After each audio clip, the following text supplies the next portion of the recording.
वाह, क्या आईपीओ है। प्राइमरी मार्केट में दो नई कंपनियां हैं जिन्होंने दस्तक दी है, जिनकी आज लिस्टिंग हुई है शेयर बाजार में। एक नाम है लीला होटल्स का, जिसकी सुस्त लिस्टिंग हुई। 406 रुपये का भाव है, जिस पर ये एनएसई पर लिस्ट हुआ, यानी कि 0.7% के डिस्काउंट पर इसकी लिस्टिंग हुई। ऐसा इसलिए क्योंकि 435 रुपये का इसका इशू प्राइस था। 4.72 टाइम्स ये आईपीओ सब्सक्राइब हुआ, जिसके जरिए इस कंपनी ने 3,500 करोड़ रुपए रेस किए हैं। 2,500 करोड़ रुपए इनके पास आए हैं और 1,000 करोड़ रुपए का ओएफएस था। तो लिस्टिंग सुस्त हुई, लेकिन उसके बाद अगर आप देखेंगे तो एक्शन जो है वो पॉजिटिव साइड पर बनता हुआ दिखा। जैसे जैसे बाजार रिकवर हुआ, इस स्टॉक में भी हमने रिएक्शन पॉजिटिव साइड पर बनता हुआ दिखा। नीचे में 406 पर खुलने के बाद 405 का लो बना, और उसके बाद आप देखेंगे तो लोअर लेवल से रिकवरी करने के बाद 438 रुपये 90 पैसे, यानी कि 435 का इशू प्राइस भी पार कर लिया। अभी भी इशू प्राइस के ऊपर है 436 रुपये 35 पैसे। तो जहां खुला था 406 रुपये से लेवल से, वहां से 7.5% के आसपास की रिकवरी आ चुकी है। क्या राय देंगे सर लीला होटल्स में, जिनके पास हैं, जिनको सब्सक्रिप्शन मिला है इस आईपीओ में?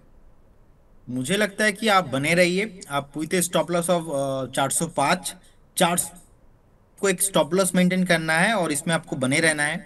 मेरा हमेशा से आईपीओ जब आता है कि आईपीओ हाई स्ट्रैटेजी रहता है, तो as per the today low and the support, मुझे लगता है चार्ट तो ज्यादा अवेलेबल नहीं है, ज्यादा डेटा नहीं है टेक्निकल, लेकिन 405 स्टॉप लॉस आप मेंटेन करके बने रह सकते हो with a target of more higher level. 460 470 जा सकता है। ठीक है। दूसरा नाम है एजिस वोपैक टर्मिनल्स का। इसकी भी लिस्टिंग सुस्ती हुई, और ये अगर आप देखेंगे तो छोटे टिकट साइज वाला आईपीओ था। 235 रुपये का इशू प्राइस था 220 रुपये पर, यानी कि करीब 6.5% के डिस्काउंट पर ये भी एनएसई पर लिस्ट हुआ, और 2.25 गुना के आसपास ये सब्सक्राइब हुआ था, जिसके जरिए 2800 करोड़ रुपये इन्होंने रेस किए हैं। पूरी तरह से फ्रेश इशू था, इसमें ओएफएस का कोई पार्ट नहीं था। ये भी कमज़ोर खुला, 220 पर खुला, 235 वाला, नीचे में 220 पर ही फिर बेस बन गया, और वहाँ से आप देखिए लोअर लेवल से शानदार रिकवरी इसमें बनती हुई दिखी। 220 वाला अब आ गया 242 पर। तो 235 वाला जो इशू प्राइस है उसको तो इसने पार कर ही लिया है, उसके भी ऊपर ट्रेड कर रहा है। और लोअर लेवल से आप देखेंगे जहां खुला ये 220 रुपये पर, वहां से इसमें आ गया 10% का अप मूव। 242 पर सर एजिस वोपैक में आपको क्या राय देंगे आप अपने क्लाइंट्स को और हमारे दर्शकों को भी? अब देखिए, मुझे लगता है कि सर यहाँ पे आपको एक बार 225 का एक स्टॉप लॉस आपको मेंटेन करना चाहिए। 225 का एक स्टॉप लॉस मेंटेन कीजिए और बने रहिए, क्योंकि न्यू आया है, डेटा ज्यादा नहीं है, हो सकता है कि आप मूव यहाँ पे मिल जाए, आपको लॉस ना हो जाए, इसीलिए आपको 225 का एक स्टॉप लॉस यहाँ पे मेंटेन करना है और बने रहना है। ठीक है। और सर लास्ट वीक ना आपने एक स्टॉक डिस्कशन किया था आईपीओ, कौन सा नाम था वो? सर प्रोस्टार एम आया था, एक स्कॉडा ट्यूब्स आया था।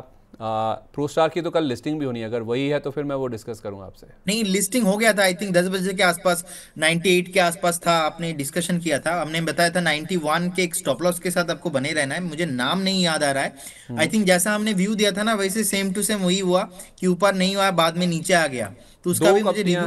दो कंपनियां लिस्ट हुई हैं सर पिछले हफ्ते, एक बेलराइज इंडस्ट्रीज और दूसरा बुराना वीव्स। हाँ, पुराना हो सकता है फिलहाल। ठीक है, अभी तो नहीं आ रहा है चार्ट में, याद नहीं है नाम मुझे। उसका ही प्राइस था सर, आई थिंक जो आप लेवल बता रहे हैं ना, बुराना वीव्स, जो कि पिछले हफ्ते लिस्ट हुई है। आई थिंक ये भी हमें एनएसई के पेज पर ही जाके देखना होगा। तो मैं चेक कर लेता हूँ प्राइस सर, अगर आपके मन में कोई ऐसा कोई वो है तो। अच्छा, फिर वो बेलराइज होगा सर, क्योंकि ये तो 224 का प्राइस है बुराना में। बेलराइज इंडस्ट्रीज होगा सर, 92 का प्राइस है अभी, 92.43 का। यस, तो इसमें क्या है सर, इसमें बेसिकली देखिए, जो आईपीओ हुआ था उसके बाद एक हाई लगा के नीचे आ गया, तो मेरा स्टॉप लॉस यहाँ पे ही है 91 92। इसके नीचे मतलब फ्रेश मान लो आप 90 नीचे, इसके नीचे अगर क्लोजिंग होता है ना, तो इसमें आपको नहीं रहना है, ठीक है। क्योंकि इसके बाद क्या होगा किसी को नहीं पता, क्या 80 हो जाएगा 70 हो जाएगा, तो फंसे रह सकते हैं बहुत सारे इन्वेस्टर्स। तो आपको एक प्रॉपर स्टॉप लॉस फॉलो करना है इस काउंटर में। चलिए ठीक है, परफेक्ट है सर। ये बात होगी इस उस स्टॉक की जो कि पिछले हफ्ते लिस्ट हुआ। आज की दोनों लिस्टिंग पे हमने डिस्कस कर ली। कल भी एक नाम है जो कि सर शेयर बाजार में एंट्री करने वाला है, और वो है प्रोस्टार एम इन्फो सिस्टम्स का, PROSTARM। ये कल लिस्ट होगा, यानी कि मंगलवार को, और इसका जो इशू प्राइस है 105 रुपये है। 168 करोड़ रुपये इन्होंने रेस किए हैं। छोटा इशू था ये, पूरी तरह से फ्रेश इशू था, इसमें भी OFS का कोई पार्ट नहीं था। रिस्पांस बहुत ज़बरदस्त मिला था इस आईपीओ को। ये आईपीओ कुल 97 गुना के आसपास सब्सक्राइब हुआ था। खास तौर पे आप देखिए QIB बुक 100 गुना से ज़्यादा बनती हुई दिखी थी। NIA का हिस्सा अगर आप देखेंगे तो आपको 221 गुना से ज़्यादा बढ़ता हुआ दिखा और ऑलमोस्ट 40 गुना के आसपास हमने रिटेल की जो बुक है वो भी बनती हुई दिखी है। उसके जरा सब्सक्रिप्शन के आंकड़े अगर आप एक बार लाइए, रिस्पांस बहुत शानदार इसमें देखने को मिला था। मैं इसका ग्रे मार्केट प्रीमियम नहीं देख पाया सर, मैं अभी देखता हूँ, लेकिन आपको क्या लगता है सर इसमें कैसा एक्शन देखने को मिल सकता है कल लिस्टिंग पर और क्या करना चाहिए? देखिए लिस्टिंग पे तो सर वही है, मैं भी देख नहीं पा रहा हूँ, ज्यादा डेटा मेरे सामने नहीं है, लेकिन मैं फंडामेंटल जो जितना देखा लास्ट जो 2 साल 3 साल है प्रॉफिटेबल रहा है, कोई लॉसेस नहीं है, फंडामेंटल डेटा उसमें। फिलहाल मेरे पास ज्यादा सर इसका चार्ट नहीं है, और चार्ट क्या होगा, लिस्टिंग ही तो नहीं है, ज्यादा डेटा अवेलेबल नहीं है, तो मैं इसमें ज्यादा कुछ कमेंट नहीं कर पाऊंगा। लेकिन मेरा हर एक आईपीओ में यही एक स्ट्रैटेजी रहता है, कोई भी स्टॉक अगर लिस्टिंग होता है, लिस्टिंग होने के बाद लिस्टिंग डे का जो हाई है उसके ऊपर अगर सस्टेन करता है तब जाके मैं यहाँ पे वेट करता हूँ, अदरवाइज नहीं वेट करता हूँ। और ये स्ट्रैटेजी बहुत ही सटीक होता है, क्योंकि आज अगर कोई भी कंपनी न्यू लिस्टिंग हो रहा है उसके ऊपर सस्टेन कर रहा है तो ही जाके आपको एक बार वेट करना है। फिलहाल सर एक बार लिस्टिंग के लिए मैं वेट करूंगा। जीएमपी मेरे सामने अभी नहीं है तो मैं कमेंट कर नहीं पाऊंगा। GMP सर इसका 14 रुपये है, यानी कि 105 वाला 119 रुपये के आसपास लिस्ट हो सकता है, ऐसा ग्रे मार्केट प्रीमियम बता रहा है। तो 119 के आसपास खुलेगा तो क्या ले लेना चाहिए प्रॉफिट इसमें?